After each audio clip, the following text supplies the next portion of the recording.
नमस्कार साथियों।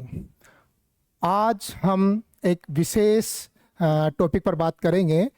वर्तमान में भारत की राजनीति का जो केंद्र बना हुआ है वह इतिहास बना हुआ है, और इस इतिहास में हम ये इस तरीके से उस पर बयानबाजी कुछ नेताओं के द्वारा सुनने को आता है कि कौन कितना बहादुर था, किसने क्या क्या गलतियां की, वो तो ऐसे थे, मतलब वो शासक ऐसा था, वो शासक कमज़ोर था। जनरली इस तरीके की दुर्भावनापूर्ण जो वक्तव्य हैं आजकल भारतीय राजनीति में देखे जाते हैं, चाहे इसमें रामजी लाल सुमन हो, हनुमान बेनीवाल हो, या वगैरह वगैरह पुरुषोत्तम रूपाला जैसे नेता हो। भारत की राजनीति आजकल भारतीय इतिहास के इर्द गिर्द घूमती है, और इसी की चपेट में सबसे ज़्यादा अगर कोई आता है तो राजस्थान आता है। राजस्थान के संदर्भ में कहा जाता है कि वहाँ पर केवल मात्र महाराणा प्रताप ने लड़ी, लेकिन उसके अलावा मेवाड़ के और भी अन्य शासक हुए जिन्होंने इस प्रकार के अपने बलिदान दिए। अपने युद्ध प्रवणता को बनाए रखने के लिए उन्होंने पानी की तरह अपना खून बहा दिया। और उसी संदर्भ में आज हम बात करेंगे उटाला के युद्ध की। उटाला का युद्ध, जनरली पहले हम उटाला के बारे में बात करें तो ये जो उटाला है वह वर्तमान उदयपुर की वल्लभ नगर तहसील में स्थित एक दुर्ग है, एक किला है। और इस किले पर पर अधिकार को लेकर एक कहानी बड़ी प्रचलित है, जहां पर हम यहाँ पर देखेंगे कि पानी से सस्ता यहाँ पर खून हो चुका था।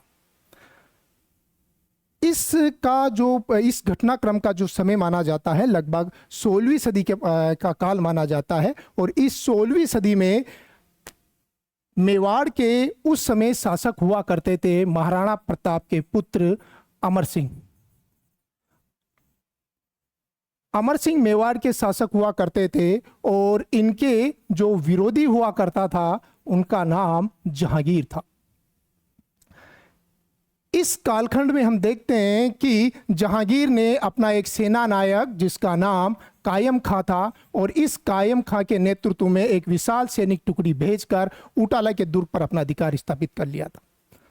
इस उटाला के दुर्ग को पुनः प्राप्त करने के लिए अमर सिंह एक तरीके से दृढ़ प्रतिज्ञा कर चुके थे, अपनी सैनिक तैयारियां शुरू कर दी थी। लेकिन इसी दौरान वह अपनी एक विशेष दुविधा में फंस जाते। दुविधा जनरली मानी जाती है कि अमर सिंह की सेना में दो प्रकार की इनके जो सगे संबंधी कह सकते हैं या इनके सेना नायक कह सकते हैं, उनमें दो माने जाते हैं, एक तो चुंडावत और एक माने जाते हैं सक्तावत।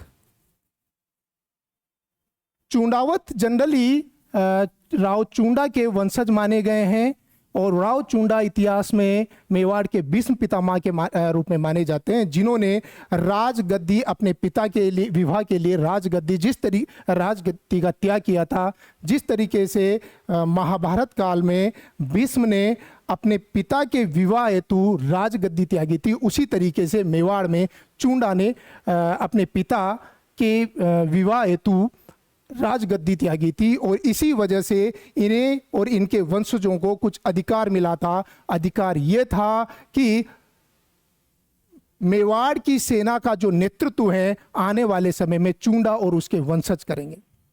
तो इस वजह से मेवाड़ की सेना का नेतृत्व हमेशा चुंडावत करते आए हैं, और सक्तावत जनरली माने जाते हैं महाराणा प्रताप के जो भाई थे शक्ति सिंह, उनके वंशज। अब यहाँ पर एक चीज जो दुविधा हमने बात की, वह दुविधा इस प्रकार थी कि अमर सिंह की जो सैनिक तैयारियां थी, उस सैनिक तैयारियों में देखा जाता है कि सेना का नेतृत्व कौन करे, यानी कि सेना के हरावल पक्ष में कौन आए। इस बात को लेकर जो सक्तावत थे वो चुंडावत से ईर्ष्या करने लगते हैं या विरोध करने लगते हैं, और कहते हैं कि भाई हमेशा चुंडावती विद्रोह सेना का नेतृत्व क्यों करे, कभी कभी सक्तावतों को भी इसका मौका मिलना चाहिए। और इस बात को लेकर जब ये बात या ये विवाद ज़्यादा बढ़ने लगता है तो अमर सिंह ने इसे कूटनीतिक पूर्ण तरीके से इसका समाधान करने की कोशिश की।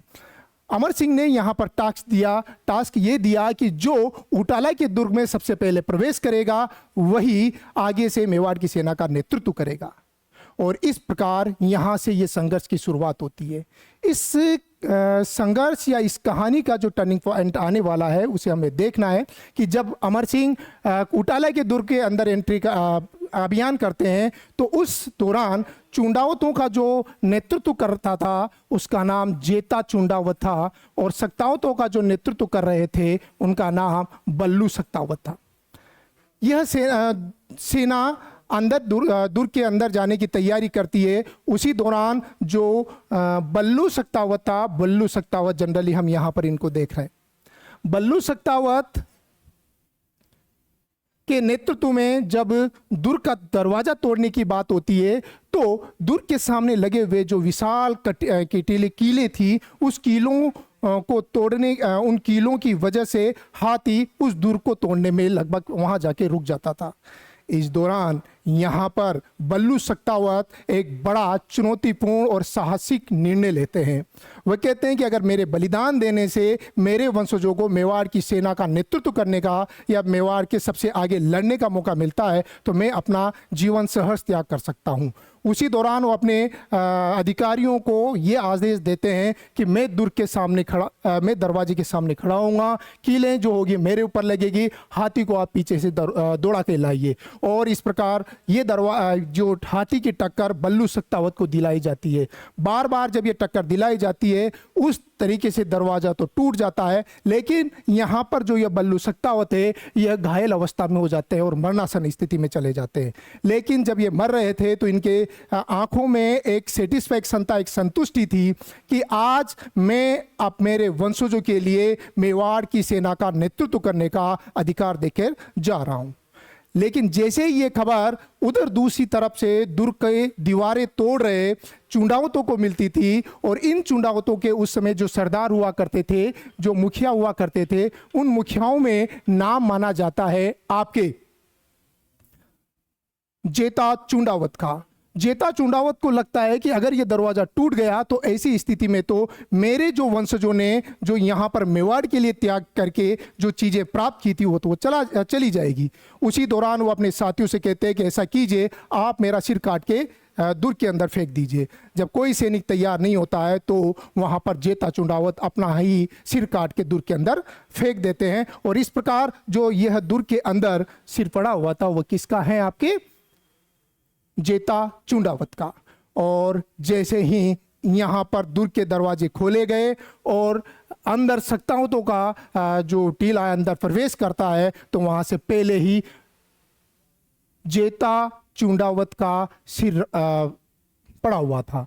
और इस प्रकार चुंडावतों का जो अधिकार है मेवाड़ी सेना का नेतृत्व करने का, वो अक्षुण्ण बना रहता है, और इस प्रकार उन्हें अपने अधिकारों को बनाए रखने के लिए अपना बलिदान देना पड़ता है। तो ये कहानी जो यहाँ पर है कि किस तरीके से अपने व्यक्तित्व को बनाए रखने के लिए लोगों ने पानी से सस्ती स्थितियां खून की कर दी थी, और अब यहाँ पर कोई राजनेता अपनी राजनीतिक दुर्भावना का शिकार होकर इस तरीके की कहानियों का प्रचलन या इस तरीके की बातें करते हैं कि यहाँ तो लड़ाई किसी ने नहीं लड़ी, केवल मात्र किसी ही शासकों ने लड़ी है, तो वहाँ पर वह एक तरीके से अल्प ज्ञान साबित होते हैं। तो इस प्रकार यह राजस्थान के संदर्भ में कहा जाता है कि युद्ध नहीं जिसके जीवन में, वो भी क्या अभागे होंगे, या तो प्रण को तोड़ा होगा या रण से भागे होंगे। धन्यवाद।